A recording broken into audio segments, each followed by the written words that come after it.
Hello friends, welcome to our YouTube channel ई बोले तो इंग्लिश। तो फ्रेंड्स, आज हम लोग बात करने वाले हैं कुछ इम्पॉर्टेंट फ्रेजल वर्ब के बारे में। तो चलिए बिना किसी देरी के हम लोग फ्रेजल वर्ब को स्टार्ट करते हैं, जो कि फर्स्ट नंबर पर दे रखा है अकाउंट फॉर, जिसका मीनिंग होता है एक्सप्लेन द रीज़न, या फिर कह सकते हैं आंसर फॉर, यानी किसी चीज़ के बारे में या फिर किसी कारण के बारे में उत्तर देना या फिर किसी चीज़ के बारे में उत्तर देना, उसे हम लोग कहते हैं अकाउंट फॉर। तो ये जो हमारा फ्रेजल वर्ब दे रखा है, इसका भी ओरिजिन है। जैसा कि आप लोग पता ही होगा, पास्ट टाइम में कुछ अकाउंट बुक होती थी, यानी कह सकते हैं जो पैसा लिया जाता था या फिर जो दिया जाता था, उसको हम लोग एक बुक में नोट डाउन करते थे। और आप लोगों को पता ही होगा, जो दुकान होते थे, अगर कोई इसको सामान दे रहा है तो कहीं ना कहीं जो जितना भी पैसा आता था उसको अकाउंट बुक में लिखता था। और जो दुकान में जो वर्कर होता था, कहीं ना कहीं वो उत्तरदायी होता था कि कितना पैसा आया, उसको पूरा जो रीज़न होता था एक्सप्लेन करना पड़ता था कि इतना पैसा यहाँ से आया, इतना पैसा यहाँ से गया। तो ये फ्रेजल वर्ब का ओरिजिन यहीं से हुआ था, यानी कहीं ना कहीं अकाउंट फॉर है तो कहीं ना कहीं उसे कारण बताना पड़ेगा, आंसर देना पड़ेगा और वो जिम्मेदार है उसका। तो अगर हम लोग इसके एग्जांपल की बात करें तो हो जाएगा he was unable to account for the error, यानी वह अपनी गलती के लिए जिम्मेदार नहीं था। तो कहीं ना कहीं हमारा जो एग्जांपल दे रखा है he was unable to account for, कहीं ना कहीं ये रीज़न दे रखा है एक्सप्लेन द रीज़न, या फिर कह सकते हैं उत्तरदायी आंसर फॉर। तो चलिए हम लोग अपने नेक्स्ट फ्रेजल वर्ब की बात कर लेते हैं, जो कि दे रखा है आस्क आफ्टर, जिसका मीन्स होता है आस्क अबाउट द वेलफेयर, या फिर कह सकते हैं इंक्वायर आफ्टर, किसी चीज़ के बारे में जानकारी लेना, उसे हम लोग कहते हैं आस्क आफ्टर। और पर्सनली ये हेल्थ के लिए होता है, कहीं ना कहीं हेल्थ के बारे में किसी से जानकारी लेना, पूछना, उसे हम लोग कहते हैं इंक्वायरी करना, उसे हम लोग कहते हैं आस्क आफ्टर। तो आप लोग इसका मीनिंग जान ही चुके होंगे। और आप लोग याद रखिए, आस्क आफ्टर, कहीं ना कहीं आस्क माने होता है पूछना, और आफ्टर मीन्स ये हमारा जो कुछ हमारे प्रीपोजिशन दे रखे हैं, जैसे आफ्टर मीन्स क्या होता है बाद में। तो आस्क आफ्टर का हमारा मीनिंग क्या होता है, लेकिन आप लोग सोचिए अगर इसका मीनिंग हम लोग इसके मीनिंग से निकाल लें तो वो रॉन्ग हो जाएगा।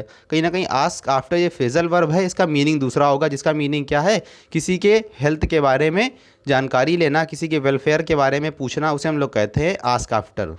तो इसका एग्जाम्पल दे रखा है he asked after my wife's health, यानी उसने मेरी वाइफ के हेल्थ के बारे में उसने क्या करी, इंक्वायरी करी या फिर हमसे पूछा। तो he ask after my wife's health.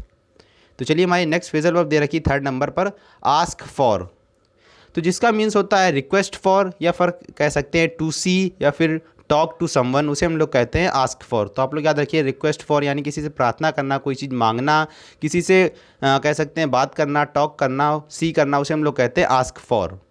तो चलिए हमारा एग्जाम्पल दे रखा है unhappy with the service he asked for the store manager, यानी इसका मीन्स क्या दे रखा है, सेवा से दुखी होकर उसने मैनेजर से क्या करा, पूछा। तो कहीं ना कहीं रिक्वेस्ट फॉर, या फिर कह सकते हैं टॉक टू समवन, या फिर सी समवन, उसे हम लोग कहते हैं आस्क फॉर। तो आप लोगों को समझ में आ गया होगा कि आस्क फॉर मीन्स क्या होता है, कोई चीज़ रिक्वेस्ट करना, मांगना, या फिर किसी से टॉक करना, उसे हम लोग कहते हैं आस्क फॉर।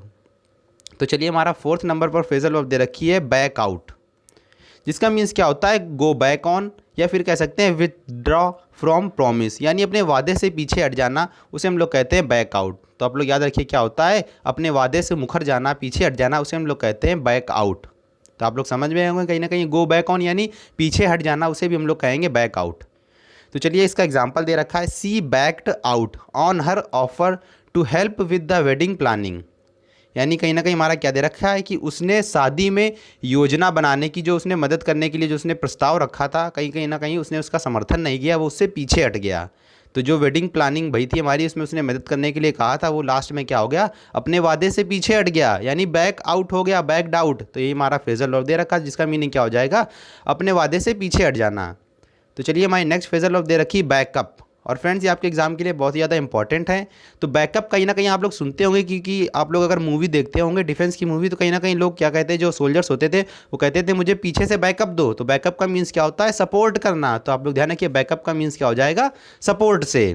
तो देखिए हमारा एग्जाम्पल दे रखा है बीजेपी बैक, क्या दे रखा है, BJP backed up the BSP government from outside, यानी जो बीजेपी गवर्नमेंट थी उसने बीएसपी गवर्नमेंट को आउटसाइड यानी बाहरी तौर से क्या दिया था, सपोर्ट दिया था। आउटसाइड बाहरी तौर से क्या दिया था, सपोर्ट दिया था। तो बैकअप माने क्या हो जाएगा, बैकअप मीन्स हो जाएगा सपोर्ट देना, किसी को सहारा प्रदान करना, उसे हम लोग कहते हैं बैकअप। तो चलिए हमारा 6 नंबर पर फ्रेजल वर्ब दे रखी है बियर अवे। तो अगर बात करें बियर अवे मीन्स क्या होता है, तो बियर अवे मीन्स होता है जीतना।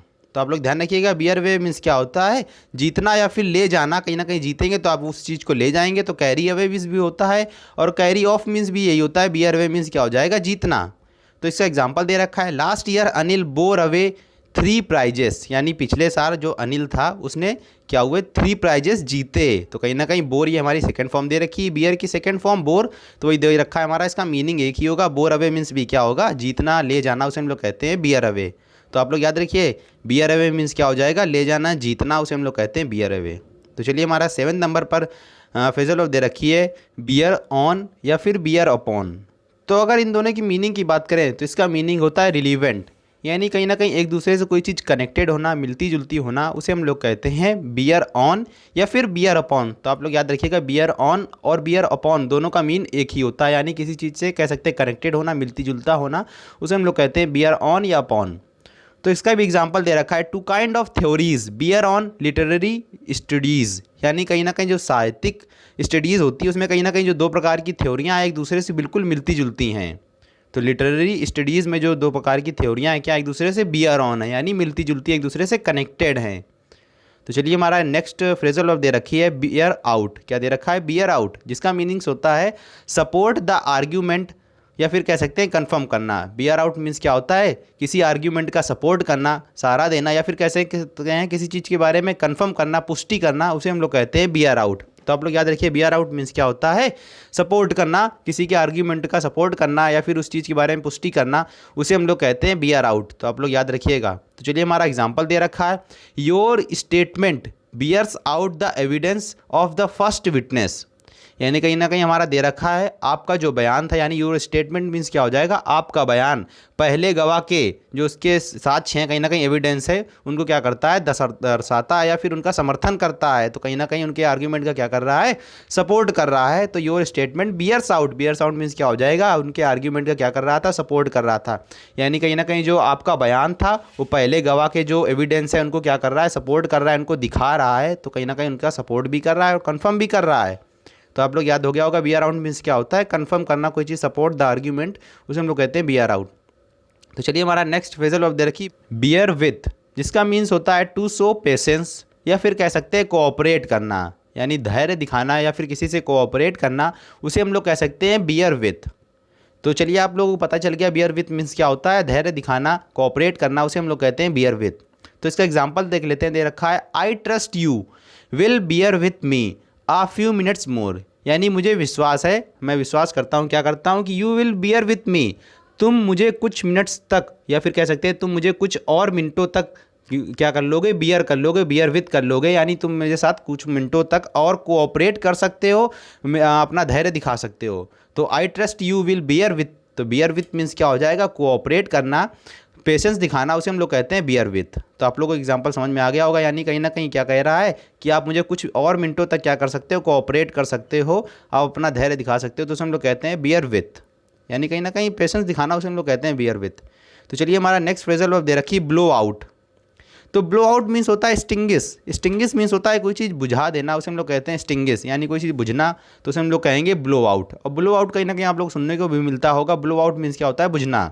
तो चलिए इसका एग्जांपल दे रखा है, somebody open the door and the candle blow out. तो ब्लो क्या दे रखी है हमारी, ये ब्लू की सेकंड फॉर्म होती है, ब्लू, ब्लो, ब्लोन, तो हमारी सेकंड फॉर्म क्या दे रखी है, ब्लो। तो समबडी ओपन द डोर, यानी किसी ने दरवाजा खोला, and the candle blow out, जो कैंडल थी क्या हो गई, बुझ गई। तो ब्लो आउट मीन्स क्या हो जाएगा, स्टिंगिस। तो चलिए हमारे 11 नंबर पर फ्रेजल ऑफ दे रखी, ब्लो ओवर। तो अगर बात करें ब्लो ओवर मीन्स क्या होता है, तो लिखा है पास ऑफ विथआउट हार्म, यानी बिना किसी हानि के कहीं से पास ऑफ हो जाना, गुजर जाना, या फिर कह सकते हैं to go away without having serious effect, यानी बिना किसी सीरियस इफेक्ट के कहीं से गुजर जाना, उसे हम लोग कहते हैं, क्या कहते हैं, ब्लो ओवर। तो आप लोग याद रखिए, ब्लो ओवर मीन्स क्या हो जाएगा, यानी बिना किसी सीरियस इफेक्ट के या फिर बिना किसी हार्म के कहीं से पास ऑफ हो जाना, गुजर जाना, उसे हम लोग कहते हैं ब्लो ओवर। तो चलिए हमारा एग्जांपल दे रखा है, द स्टॉर्म ब्लू ओवर। देखिए सेकंड फॉर्म दे रखी है ना ब्लो की सेकंड फॉर्म क्या दे रखी, ब्लू ओवर।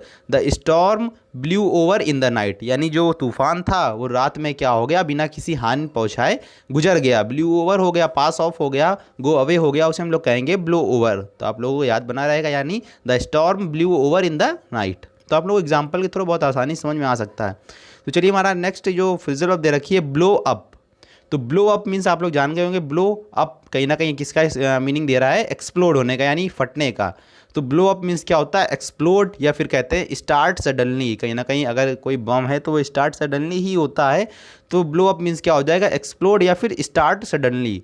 तो चलिए अगर इसकी बात करें एग्जाम्पल की, तो दे रखा है द बॉम्ब ब्लू अप, यानी जो बॉम्ब था क्या हो गया, एक्सप्लोड हो गया, फट गया। तो ब्लू अप का मीन्स क्या हो जाएगा, एक्सप्लोड। तो आप लोग याद रखिए द बॉम्ब ब्लू अप। चलिए हमारा नेक्स्ट एग्जाम्पल दे रखा है the storm was blowing up, यानी जो स्टॉर्म था कहीं ना कहीं अचानक ही उठेगा, कहीं ना कहीं अचानक ही आएगा। तो the storm was blowing up. तो चलिए इस प्रकार हमारी जो 12 फ्रेजल वर्ब थी इंपॉर्टेंट, वो मैंने कंप्लीट करा दी है। तो चलिए दोस्तों, जय हिंद, जय भारत। और प्लीज़ अगर वीडियो पसंद आया हो तो प्लीज़ दोस्तों में शेयर जरूर करना और हमारे चैनल को सब्सक्राइब भी करना।